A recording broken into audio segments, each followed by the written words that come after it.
एक समय की बात है। शहर से 4 दोस्त अंजलि, कोमल, केशव और सुनील छुट्टियां मनाने सुनील के गांव गए। गांव के बीच रास्ते में उन्हें भूख लगती है। सुनील, मुझे बहुत जोरों से भूख लग रही है। हाँ, मुझे भी बहुत जोर से भूख लगी है। रात भी बहुत हो गई है, हमने दिन से कुछ खाया ही नहीं है। चलो, रास्ते में कोई अच्छा ढाबा दिखता है तो वहीं खाना खाने के लिए रुकते हैं। थोड़ी दूर रास्ते में सुनील को ढाबा दिखता है। वो चारों ढाबे पर अपनी गाड़ी रोकते हैं। अरे भैया, ढाबे वाले भैया। ढाबे के पास ही 3-4 लोग आग जलाकर बैठे होते हैं। उनमें से ढाबे वाला उठता है।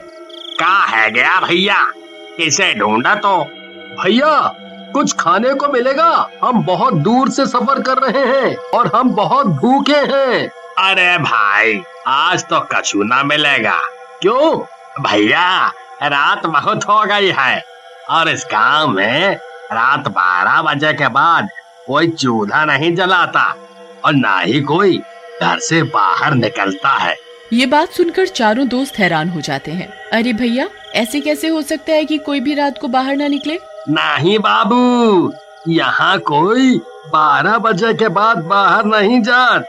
इधर जंगल में एक शैतानी भूतिया भेड़िया की आत्मा घूमत है। ऐसा कुछ नहीं होता भैया, आपने कैसा वहम पाल रखा है। ये भूत प्रेत कुछ नहीं होते। नहीं बेटा, हम सच बोलत हैं। 12 बजे के बाद जो कोई भी जंगल के रास्ते से जात है, उस भेड़िया की आत्मा उस आदमी को पकड़ लेत है। कौनो आदमी नहीं बचत उस खूंखार भेड़िया से। ये सुनकर अंजलि बहुत डर जाती है। अरे तुम इन भैया की बात मान लो, ये हमें झूठ क्यों बोलेंगे? हाँ बेटा, मैं तो तुम्हारी भलाई चाहता हूँ, तभी तुम्हें बता रहा हूँ। वो भेड़िया किसी को नहीं छोड़ता।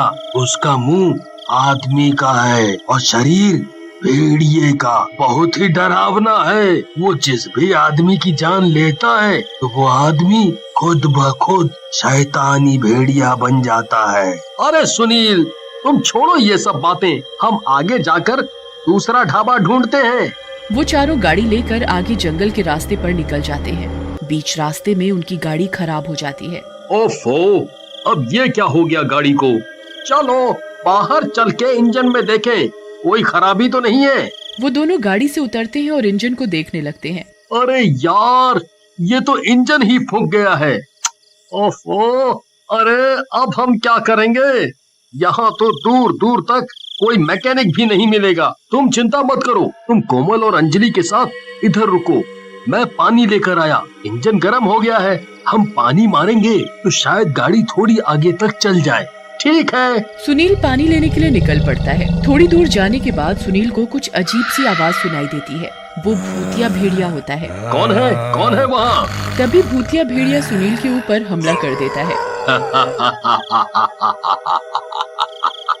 तुझे किसी ने बताया नहीं मेरे बारे में? अरे अरे, मुझे छोड़ दो, भगवान के लिए मुझे छोड़ दो, छोड़।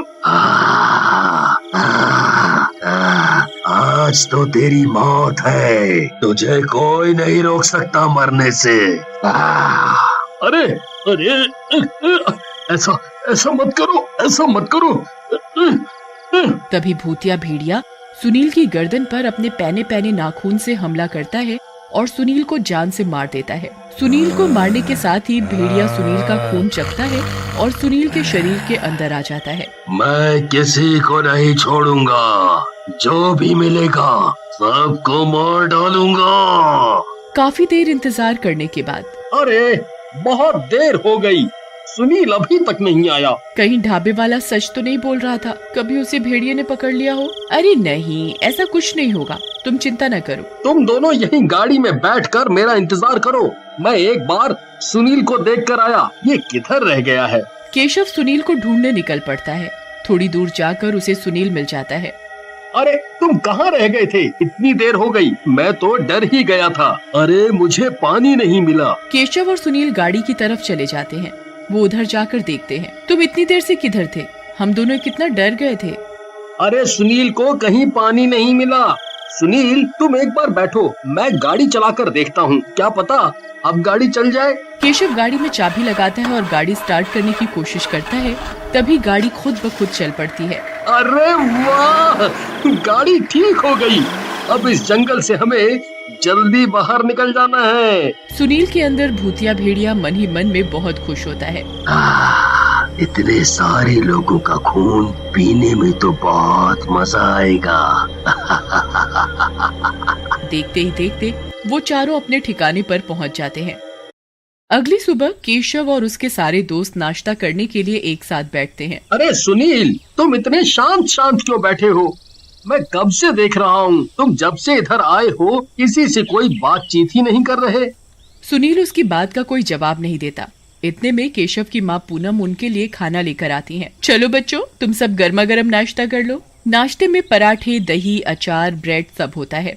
सुनील ये नाश्ता देखकर बहुत गुस्सा हो जाता है और जोर जोर से चिल्लाने लगता है। ये कैसा नाश्ता है? ऐसा खाना कौन खाता है? क्या हुआ बेटा, तुम्हें कुछ अलग खाना था तो बता देते।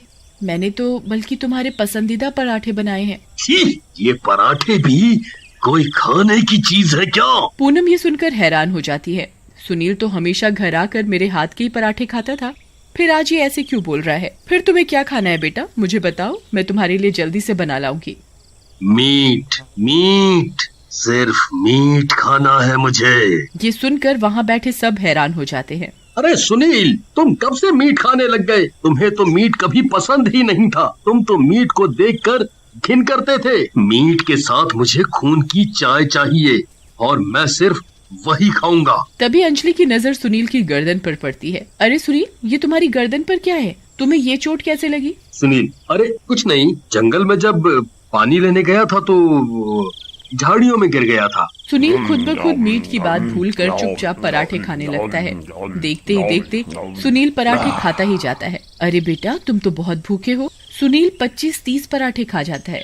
अरे अंजलि, अभी तो सुनील को पराठे खाने ही नहीं थे, अब एकदम से इसे क्या हो गया? ये तो खा ही जा रहा है। सुनील नाश्ता करके अपने कमरे में जाने लगता है। अरे सुनील, हम तो यहाँ घूमने आए हैं, तुम हमें अपना गांव नहीं दिखाओगे? लेकिन सुनील केशव की बात का कोई जवाब नहीं देता और चुपचाप अपने कमरे में चला जाता है। मुझे एक बात समझ में नहीं आ रही, ये सुनील जब से जंगल के रास्ते से वापस आए हैं, ये बहुत अजीब बर्ताव कर रहा है। सही कहा तुमने, सुनील ऐसा तो कभी नहीं था। देखते ही देखते शाम हो जाती है और सोने चले जाते हैं। आधी रात में सुनील के अंदर का भूतिया भेड़िया अपने नए शिकार के लिए निकलता है। यहाँ तो बहुत सारे लोग हैं, मुझे जो भी कोई मिलेगा सबको मार डालूंगा, किसी को नहीं छोड़ूंगा। मैंने बहुत दिनों से खून नहीं पिया। तभी अंजलि को बहुत जोर की प्यास लगती है और वो पानी लेने रसोई की तरफ जाती है। अंजलि को देख भूतिया भेड़िया बहुत खुश होता है और उसे मारने के लिए उसका पीछा करता है। अंजलि रसोई में पानी पी रही होती है, इतने में ही भूतिया भेड़िया अंजलि की गर्दन पर सीधा वार करता है और उसका खून पीने लगता है। देखते ही देखते अंजलि किचन में अपना दम तोड़ देती है। ये सारा वाकया कोमल चुपके से देख लेती है और वो बहुत डर जाती है। कोमल चुपचाप कमरे में भाग जाती है और दरवाजा बंद करके सुबह होने का इंतजार करती है। अगले दिन पूनम सुबह उठकर अंजलि को रसोई में मरा हुआ देखती है। पूनम जोर जोर से चिल्लाती है, अरे ये क्या हुआ? ये रसोई में कैसे मरी पड़ी है? पूनम की आवाज सुन केशव, सुनील और कोमल रसोई में भाग कर आते हैं। अरे ये कैसे मर गई? इसको किसने मार डाला? कोमल उस समय कुछ नहीं बोलती और सुनील से डर रही होती है। अरे घर में कोई चोर तो नहीं घुसा था? कहीं वो इसे मार गया हो? थोड़ी ही देर बाद कोमल केशव को डर डर के बताती है, भूतिया भेड़िया। क्या हुआ कोमल तुम्हें? मुझे सच सच बताओ। अरे केशव, सुनील भूतिया भेड़िया बन चुका है। भेड़िया की आत्मा का वास है सुनील के अंदर और उसी ने अंजलि को जान से मारा है। मैंने ये सब रात को खुद अपनी आंखों से देखा है। कोमल रोने लग जाती है। अब हम में से कोई नहीं बचेगा, हमें ये भूतिया भेड़िया जान से मार डालेगा। कोमल और केशव सारी बात सुनील की माँ पूनम को बताते हैं। पूनम ये सब सुनकर बहुत डर जाती है और वो सब गांव के पंडित के पास जाते हैं।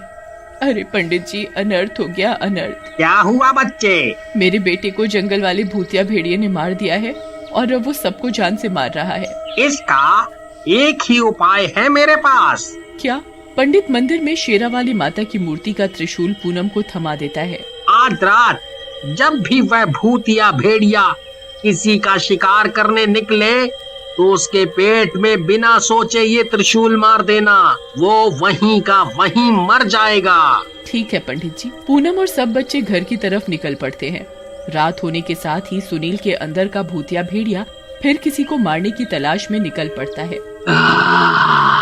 आज फिर किसी का खून पीऊंगा, इतना स्वाद लगता है खून। ये बात सुनील की माँ केशव और कोमल छिपकर सुन लेते हैं। अरे केशव, तुम इसके आगे जाओ, इसे तुम दिखोगे तो ये भूतिया भेड़िया तुम्हारी जान लेने आएगा। मैं तभी इसके पेट के अंदर ये माता रानी का त्रिशूल घुसा दूंगी। हाँ, आंटी बिल्कुल ठीक कह रही हैं। केशव पूनम का कहा मानता है और भूतिया भेड़िए के आगे जाकर खड़ा हो जाता है।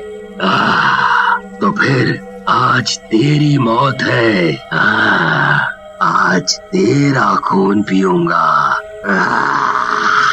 भूतिया भेड़िया केशव की तरफ उसे मारने ही जा रहा हो, इतने में पूनम भूतिया भेड़िया के पीछे त्रिशूल लेकर भागती है और उसके पेट में घुसा देती है।